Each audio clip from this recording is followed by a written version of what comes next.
Assalamualaikum warahmatullahi wabarakatuh. Apa kabar teman-teman semua? Jumpa lagi dengan saya, Bagus Octavian Afrianto, dengan tema kita kali ini, tindak pemerintahan.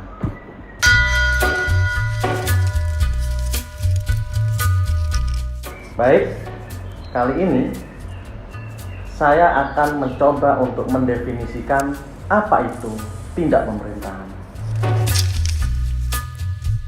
Definisi ini didasarkan pada pendapat beberapa para ahli hukum di bidang hukum administrasi, diantaranya adalah Romein, Kuncoro Purwopranoto, dan Van Vollenhoven, serta dari Komisi Van Puljulk yang dilaporkan tahun 1972, khususnya laporan di halaman 4. Menurut Romein, tindak pemerintahan adalah tiap-tiap tindakan atau perbuatan dari satu alat perlengkapan pemerintahan atau gestures organ, juga di luar lapangan hukum tata pemerintahan.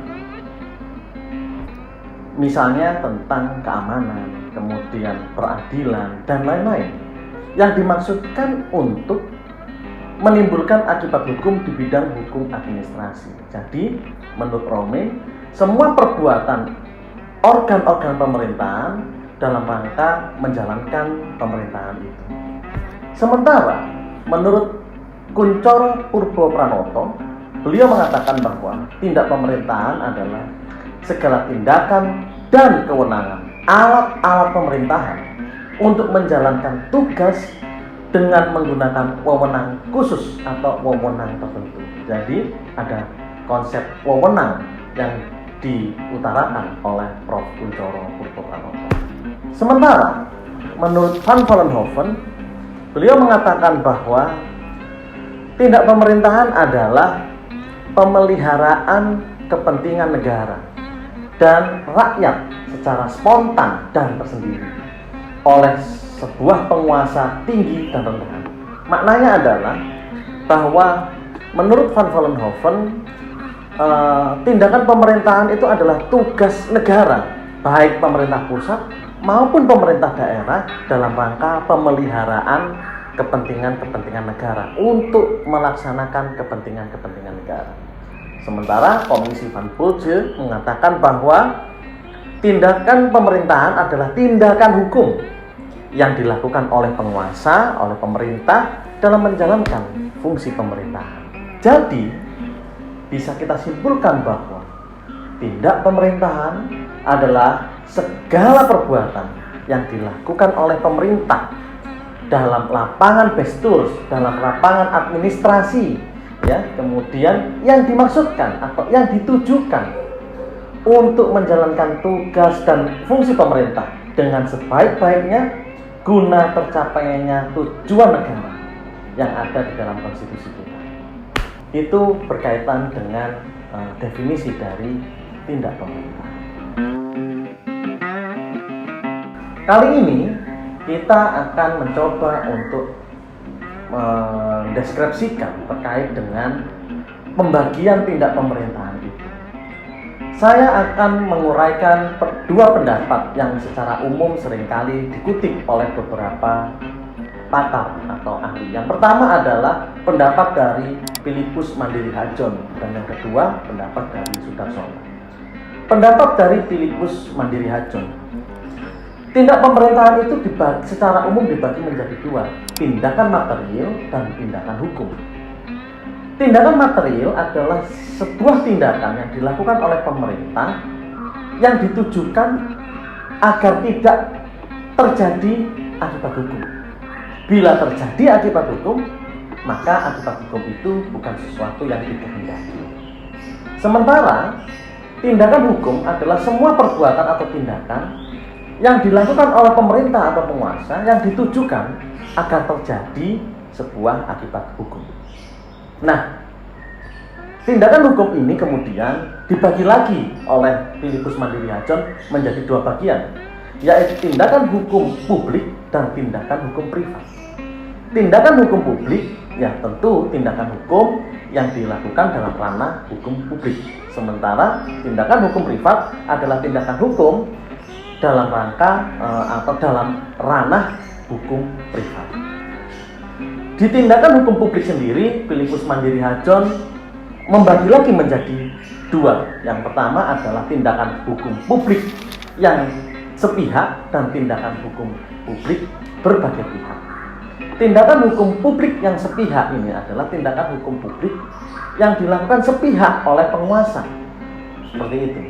Sementara yang sepihak ini, tindakan hukum publik yang sepihak dibagi lagi menjadi dua, yaitu sepihak yang sifatnya individual dan sepihak yang sifatnya umum.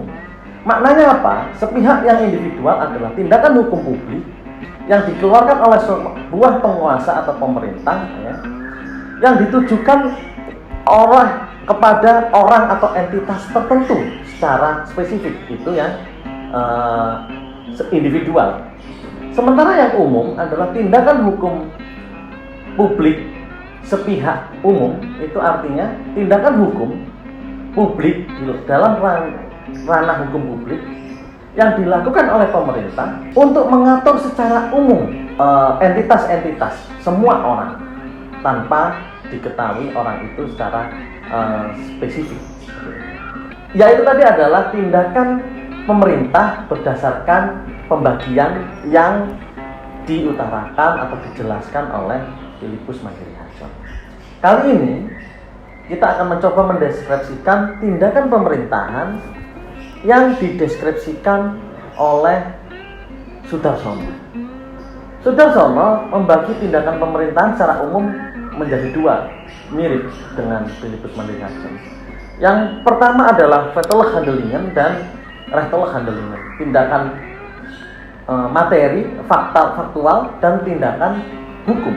Tindakan hukum dibagi menjadi dua menurut Soedarsono, tindakan hukum internal dan tindakan hukum eksternal.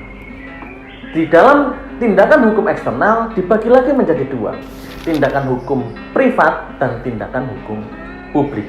Selebihnya di dalam pembagian yang dilakukan oleh Soedarsono ini sama dengan apa yang dibagi atau dijelaskan oleh Philippus Mandiri Hadjon. Nah, kali ini di bab ketiga kita akan mencoba mendeskripsikan atau menjelaskan terkait dengan tindakan hukum oleh pemerintah yang sifatnya konkret, individual, final, yang sering kita sebut sebagai keputusan tata usaha negara atau sering disebut sebagai besiking. Ada definisi besiking dari beberapa pakar. Saya mengambil dan definisi yang diutarakan oleh Prince, kemudian Utrecht, Van der Pot, dan Donner. Prince mengatakan bahwa besiking adalah suatu tindakan hukum sepihak di bidang pemerintahan yang dilakukan oleh alat penguasa berdasarkan kewenangan khusus. Sementara Utrecht mengatakan bahwa besiking adalah ketetapan atau suatu perbuatan hukum publik yang bersegi satu yang dilakukan oleh alat-alat pemerintahan berdasarkan suatu kekuasaan yang sifatnya istimewa. Sementara Van der Pot mengatakan bahwa besiking adalah tindakan perbuatan hukum yang dilakukan oleh alat pemerintahan dengan maksud mengadakan perubahan dalam lapangan hukum itu sendiri. Dan A.M. Donner mengatakan bahwa besiking adalah suatu perbuatan hukum yang dalam hal istimewa dilakukan oleh suatu alat pemerintahan yang berdasarkan suatu ketentuan yang mengikat dan berlaku umum dengan maksud untuk menentukan hak-hak dan kewajiban-kewajiban mereka yang tunduk pada suatu tata tertib hukum. Dan penentuan tersebut diadakan oleh alat perlengkapan pemerintahan itu dengan baik sekehendak mereka yang dikenai penentuan itu. Dengan kata lain, bahwa A.M. Donner mengatakan, ya pada pokoknya adalah besiking adalah tindakan pemerintahan yang mengikat orang-orang yang dituju, entitas-entitas yang dituju, dan tindakan pemerintahan itu dilakukan oleh alat kelengkapan negara atau pemerintah atau organ-organ negara yang memiliki kewenangan-kewenangan tertentu. Seperti itu. Syarat besiking ada dua, yaitu syarat material dan syarat formil. Syarat material tentu besiking harus memiliki alat pemerintahan yang membuat besiking atau katun harus alat yang berwenang atau organ yang berwenang. Kemudian pemerintahan yang membuat keputusan itu tidak boleh ada cacat yuridis. Yang ketiga, keputusan harus ada bentuknya, harus ada formnya. Kemudian yang keempat, isi dan tujuan keputusan itu harus sesuai dengan isi dan tujuan yang hendak dicapai atau dul matah. Sesuai dengan prinsip dul matah. Itu merupakan syarat-syarat material yang harus ada di dalam sebuah besiking. Sementara syarat formil yang ada di dalam besiking yang pertama memenuhi syarat-syarat yang berhubungan dengan persiapan dibentuknya suatu katun. Kemudian harus diberi bentuk sesuai aturan dasarnya. Kemudian syarat pelaksanaan keputusan harus dipenuhi dan harus ada penentuan jangka waktu. Jadi kesimpulannya, pemerintah sebagai organ dan fungsi administrasi dalam melaksanakan tujuan pemerintah atau tujuan negara, gitu ya, khususnya dalam rangka untuk welfare state, untuk kesejahteraan negara, gitu ya, negara kesejahteraan, mensejahterakan masyarakat, dituntut untuk terus bekerja dalam rangka memajukan kesejahteraan umum. Pekerjaan tersebut, yaitu pekerjaan pemerintah tersebut, dilakukan melalui perbuatan-perbuatan dan tindakan-tindakan pemerintah. Demikian teman-teman penjelasan dan deskripsi kita, materi kita terkait dengan perbuatan atau tindakan pemerintahan. Bila ada komentar, ada saran, ada kritik, ada yang perlu didiskusikan, silahkan teman-teman komen di bawah. Kurang lebihnya saya mohon maaf. Wassalamualaikum warahmatullahi wabarakatuh dan terima kasih.